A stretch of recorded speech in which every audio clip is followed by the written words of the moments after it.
And I just got one more thing to say. How about them Cowboys?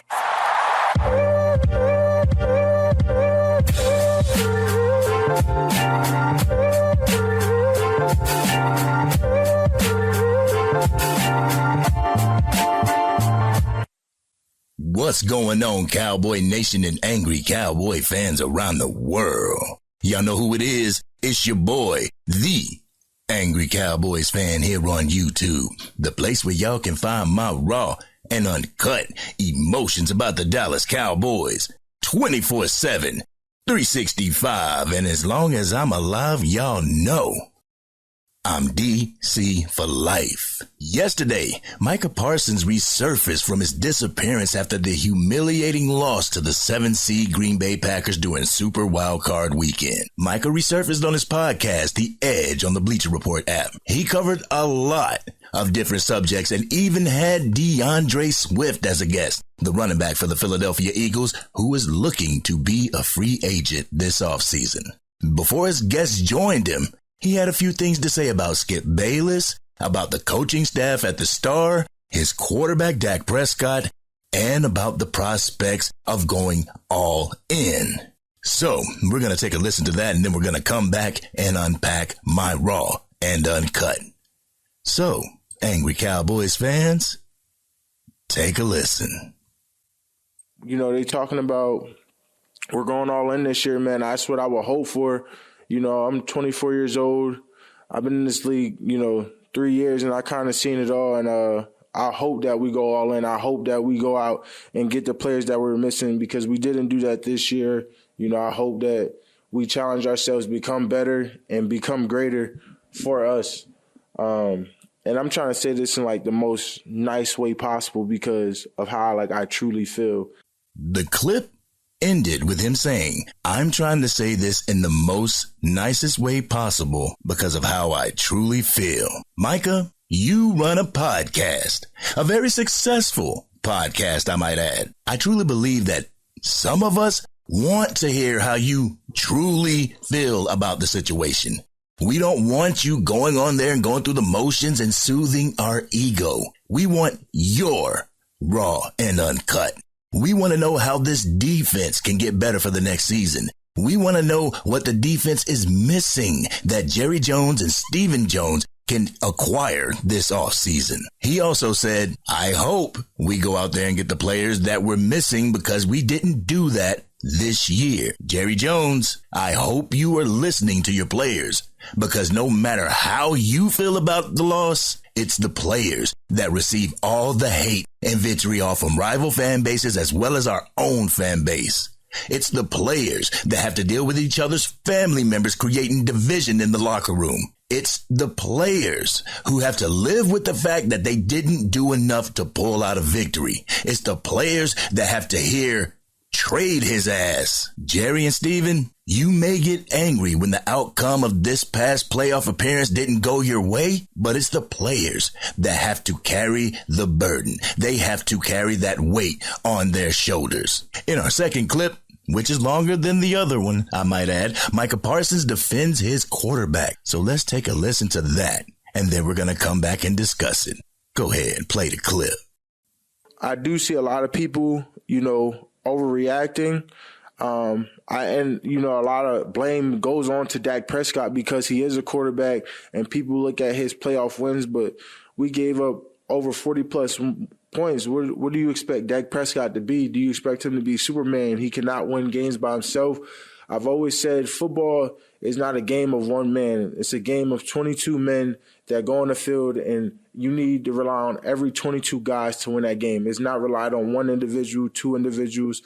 It's a team that can play together as a group the best collectively, not give up big plays, and not cost their team first downs and things like that. So I do not put down Dak Prescott. He is an all-pro. He has played a terrific game.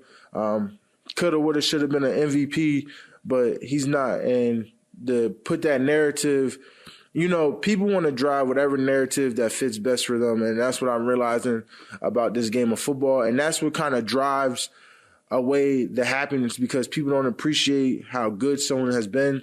they want to attack them for where they're at or what they have done and things like that.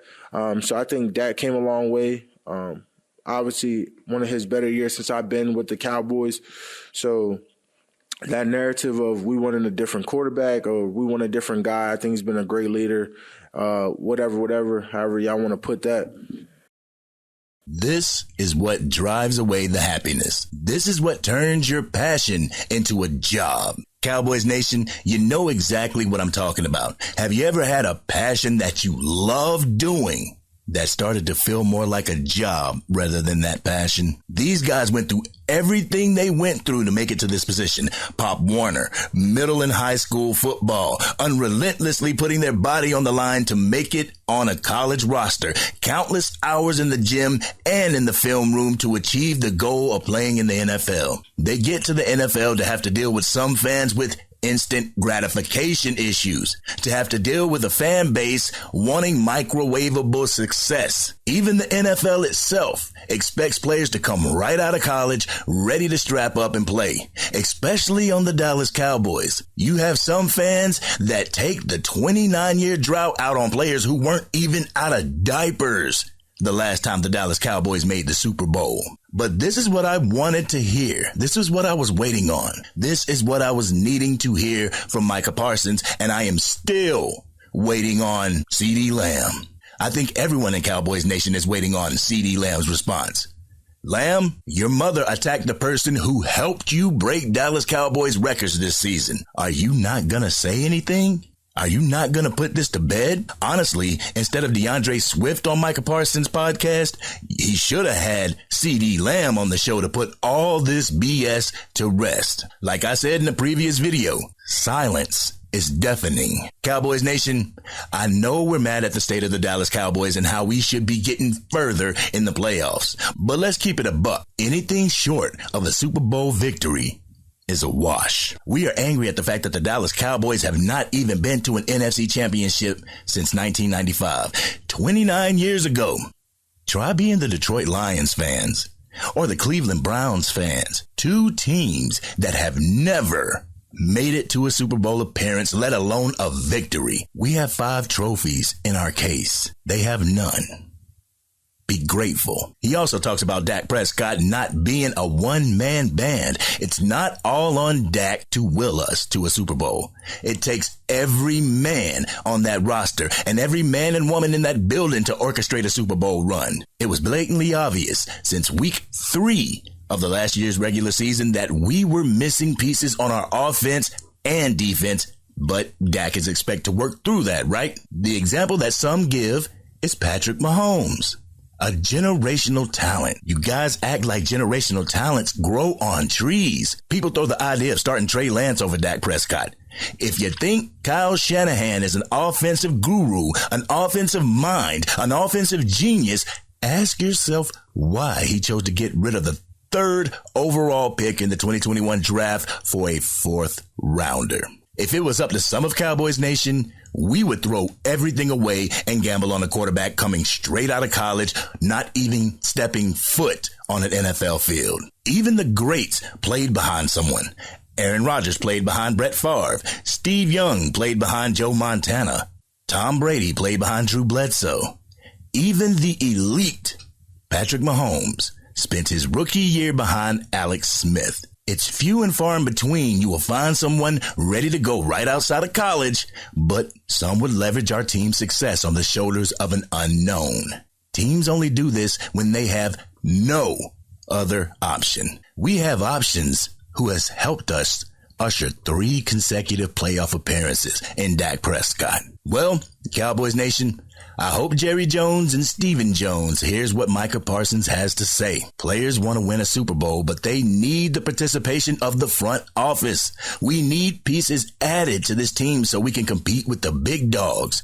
On offense, we need another threat and a running game. On defense, we need linebackers and a leader. The middle linebacker is the quarterback of the defensive side of the ball, and we're missing that during the crucial parts of the season. During Jerry's all-in presser, he said we need a run game and to be able to stop the run. Will the ones who can make a difference make a difference? Only time will tell. This has been your boy, the Angry Cowboys Fan. What did you think about what Micah Parsons had to say? How hungry do you feel the Dallas Cowboys players are for a Super Bowl? Let's have that conversation in the comment section. If you're new to the channel and you're digging this video, by all means, give it a thumbs up. Hit that like button. If you're DC for life, win, lose, or draw, 5-12 or 12-5, hit that subscribe button. Hit the bell so you can stay up to date with me, with the Angry Cowboys Fan, whenever I go live or whenever I release a video. Cowboys Nation, I know that loss was hard, but you don't throw the baby out with the bathwater. You add pieces to an already good team so that we can be great. Until then, it's been your boy, the Angry Cowboys Fan, and I'm out.